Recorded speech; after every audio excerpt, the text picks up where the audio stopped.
अस्सलाम वालेकुम एवरीवन। आज का जो हमारा टॉपिक है वो है ज़ीरो आर एल ई। बहुत ही आसान टॉपिक है और छोटा सा लेक्चर होगा, तो एंड तक लाजमी देखिएगा। मैं आपको पहले फार्मूला डिस्कस कर दूंगा, देन मैं उसके बाद आपको ट्रिक बताता हूँ, क्योंकि ट्रिक आप याद रखेंगे, फार्मूले की ज़रूरत ही नहीं है।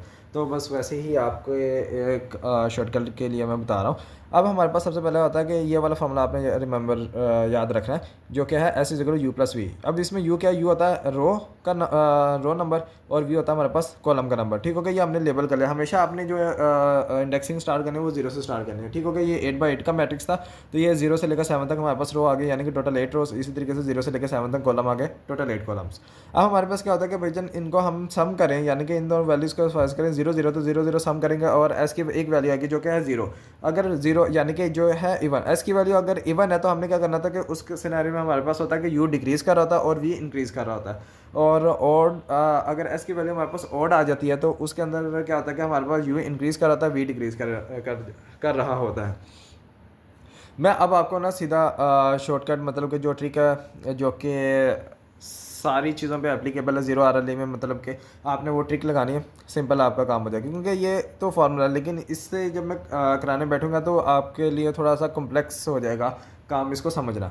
तो जो मैंने ट्रिक सिंप्लीफाई की है, जो इस फार्मूले पे ही वर्क कर रही होती है, इसी से मैंने निकाली है, तो वो मैं डायरेक्ट आपके साथ शेयर करता हूँ।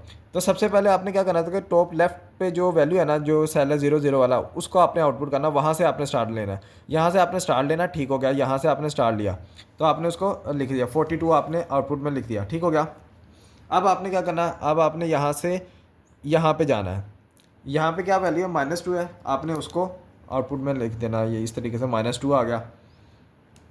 देन आपने क्या करना, यहाँ से जब यहाँ पे आ गया ना, यहाँ पे आपने डायगोनली चले जाना, ये ठीक हो गया। यहाँ पे अब आप -3 पे आ गए तो -3 आपने लिख देना है। इसके बाद -3 के बाद आपने इससे नीचे यहाँ पे डायरेक्ट नहीं चले जाना, इससे नीचे आना है। यहाँ पे नीचे नीचे आगे 1 आ गया तो आपने यहाँ पे आउटपुट में लिख दिया 1। देन इसके बाद आपने क्या करना है कि आपने डायगोनली चले जाना है। डायगोनली गए, यहाँ पे आगे, यहाँ पे पहुँच गए, यहाँ पे आएगा 0। देन इससे ऊपर आप मूव करके यहाँ पे पहुँच गए तो आएगा 0। देन इसके बाद आपने क्या करना है, इससे आगे जाना है, डायरेक्ट नीचे नहीं जाना। ठीक होगा, आगे चले गए, यहाँ पे आ गया 6। हमने क्योंकि डायगोनली मूव करना होता है बस। ठीक होगा, 6 आ गया। 6 के बाद हम डायगोनली नीचे डाउनवर्ड आ जाएंगे, जो कि है 0। हमने ये साथ साथ लिखे जाना है। इसी तरीके से यहाँ पे आ गए, ये 0 आ गया। देन यहाँ पे आ गए, ये वाला 0 आ गया। ओके, अब इसके बाद हमने क्या करना है, डाउन डाउन जाना है। यहाँ पे 10 आ गया, 10 हमने आउटपुट कर दिया। देन इसके बाद डायगोनली आपने मूव करना है, 4 पे 4 आएगा। देन इसके बाद आगे 5 आ गया। देन 0। देन उसके बाद यहाँ पे पहुँच गया तो ये 0। ओके हो गया। अब यहाँ से आपने क्या करना है, वही उसी चीज़ को दोबारा रिपीट करना है। यहाँ से आपने आगे जाना है, इसको आपने आउटपुट करना है। देन उसके बाद डायगोनली आपने मूव करना है, ये वाला 0 आ जाएगा। अब ये देखें तो पूरे मैट्रिक्स में नीचे जितने हैं वो सारे 0, तो मैं वो मतलब कि आप यहाँ पे अब 0 0 0 0 0 वही वैल्यूज़ आएंगी। ओके, तो बट मैं फिर भी आपको ना ये पैटर्न आपको क्लियर करना चाह रहा हूँ। तो यहाँ पे ये डायगोनली ये आएगा, देन ये वाली वैल्यू आएगी, देन ये, देन यहाँ पे आ गए। देन इसके बाद यहाँ पे नीचे जाना, नीचे से फिर डायगोनली मूव कर देना, ये और यहाँ पे ये और यहाँ पे ये पहुँच गए, यहाँ पे पहुँच गए। देन आपने आगे जाना है, देन उसके बाद डायगोनली मूव करना है। ये हो गया, ये आएगा, ये आएगा, ठीक हो गया। अब यहाँ से आपने आगे जाना है, यहाँ पे आगे, देन ये वाली वैल्यू, ये और ये, यहाँ से आपने डाउनवर्ड ये वाली वैल्यू आएगी। देन ये इस तरीके से आपने ये लाइंस ड्रॉ कर लेनी है, या आपने अपने माइंड में पैटर्न रखना है कि इस तरीके से हमारा zero R L E apply होता है। ठीक हो गया, ये डाउनवर्ड, देन ये डायगोनली वैल्यू, ये डायगोनल वैल्यू, देन ये इस तरीके से आपके पास ये हमारा पूरा पैटर्न बनता है ज़ीरो आर एल की। ठीक हो गया, और ये आपने सारे नोट डाउन करते जाना, और साथ साथ ये देखेंगे एंड पे सारे 0 थे तो इसलिए सारे 0 0 आ रहे हैं। ठीक हो गया। अब आपने इसकी आउटपुट किस तरीके से होती है ज़ीरो आर एल की, वो देखना। आउटपुट में क्या आएगा, ये अभी आउटपुट नहीं, ये आपने बस वैल्यूज़ लिखी हैं और ये चल रही हैं। आउटपुट में आपने क्या लिखना है, सबसे पहले 42 है तो अब कुछ डायरेक्ट 42 लिख देते हैं, कुछ कहते हैं कि 0,42 लिखें। 0 अब मैं आपको समझाता हूँ।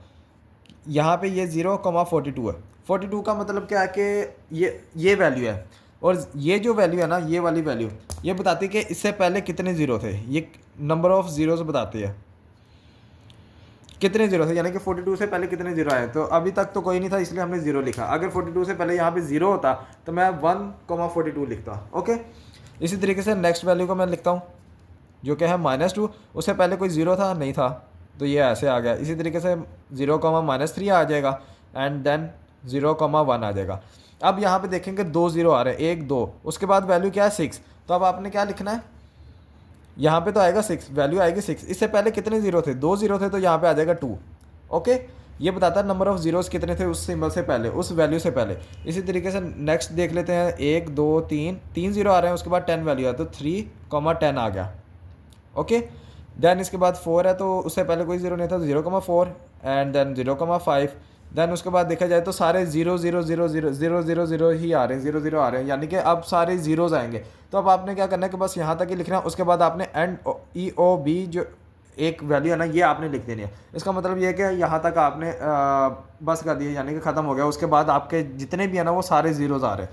अगर आप देखें तो यहाँ पे 0 0 0 0 0, अगर मैं इसको लिखूंगा अभी तो क्या लिखूंगा 0, तो उसका अगर मैं लिखना चाहूँगा तो ये आएगा, यहाँ पे काउंट आएगा और यहाँ पे वैल्यू आएगी। वैल्यू उसी टाइम आएगी जब यहाँ पे कोई वैल्यू होगी। लेकिन अगर आप देखें तो मैट्रिक्स के अंदर सारे ही जीरोस थे, एंड तक कोई वैल्यू नहीं आ रही थी।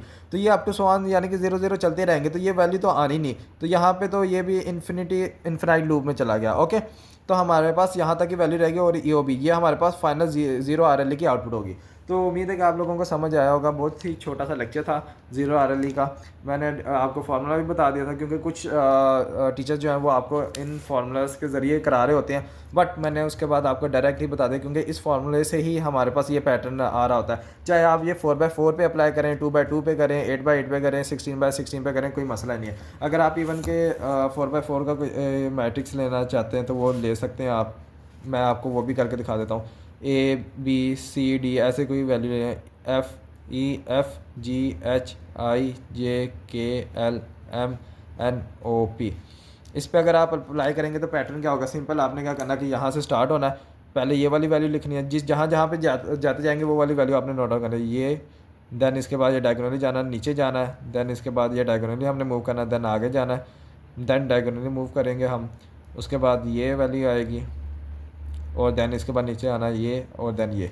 तो हमारे पास इस तरीके से पैटर्न बनता है। तो आपने डायरेक्ट आप चाहें तो आप अपने साथ लेड पेन से रख सकते हैं। एग्जाम में आपके पास जो मैट्रिक्स दिया गया होगा, हो सकता है वो 16x16 का हो, 8x8 का हो, 4x4 का हो।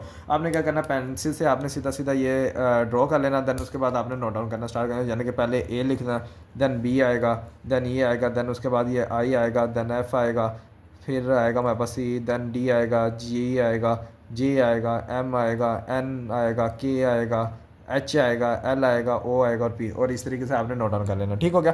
तो ये था हमारा छोटा सा लेक्चर। उम्मीद है कि आप लोगों को क्लियर हो गया होगा। अगर फिर भी कोई कन्फ्यूजन है तो आप कमेंट सेक्शन में पूछ सकते हैं। मैं कोशिश करूँगा आपकी क्यूरीज को जल्दी से जल्दी रिजॉल्व कर दूँ। अब आपसे नेक्स्ट लेक्चर में मुलाकात होगी, तब तक के लिए अल्लाह हाफिज़। अपना ख्याल रखिएगा, दुआ में याद रखिएगा।